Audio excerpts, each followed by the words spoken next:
CountryWide CONNECT with Andy Thompson and Sarah Perriam-Lampp. We're going to head to the deep south where Taranaki Dairy Farmer and rural waste management expert Trish Rankin is joining me now. Trish, you're in the car. You're in Balclutha or Tapanui. Yeah, actually, we've just got to Tapanui, Sarah. So we're definitely on a bit of a roadie today. Yeah, awesome. So let us know, what are you doing on the roadie today across South Otago? Yeah, so really great to be hosted by Otago Council and also Environment Canterbury later in the week, heading around, doing some workshops, going onto farms and doing some recording, making some educational videos for farmers, and also running some workshops in both South Otago, Otago and Canterbury during the week for waste and how farmers can do better with their waste on farms. This is something that you did a Kellogg's on. I'm just trying to find the year 2019. Feels like a long time ago. The gift that keeps on giving, just the learning that you take in 2019 and the connections that you make when you're doing a Kellogg, and how that can just lead into some more and more, both off-farm work, but also just spreading the word around what it is that we can do better, and connecting those councils with the farmers in a really non-threatening way, where the council staff can come and hear what the farmers' frustrations are. Rural professionals come along and hear about what farmers would like to know, a little bit more around their waste. And connecting in the ag recoveries, the plasbacks, and all the waste sort of management services as well. Just to get everyone in a room together is really amazing. Oh, good work. Actually forcing that collaboration that probably everyone wants to have, but you've created the room and the platform to have that. From 2019 till now, how much has changed already by itself naturally, like you said, plasback, ag recovery?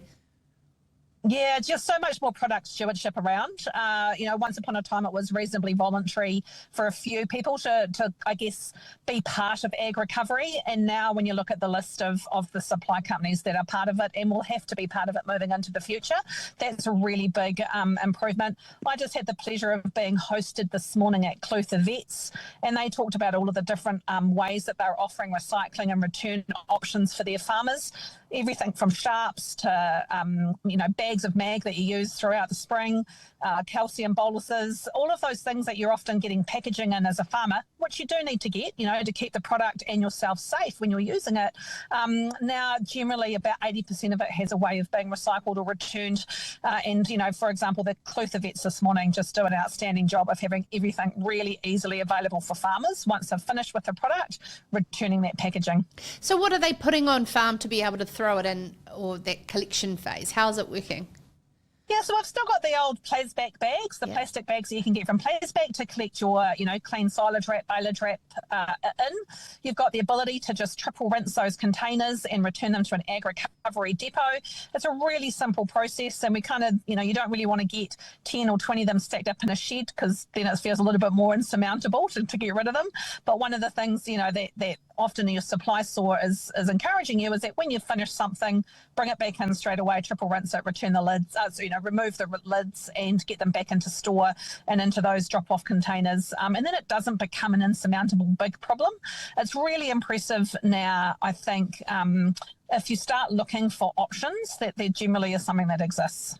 Yeah. So with regards to the farm waste workshops, was this an initiative that you have taken off your own bat? Was it called for by regions? How did it get going? Yeah, it was. We were really lucky, actually. Jack Grinstead, who's from Environment Canterbury, got hold of me. He'd read my Kellogg report, like I say, the gift that keeps coming around, and wondered whether or not I could just come down south and run some workshops for their farmers. They were trying to hear from farmers what the problems were, but also offer to farmers what some of the solutions were. One of the unintended things that came from that was actually the power of the people in the room. And so I remember being out at Lake Ellesmere last year, and somebody was talking about scrap metal was a real issue for them on their farm. They couldn't get a container down from Christchurch for the amount that they had, and it was just a pain, driving onto their farm and having ugly scrap metal.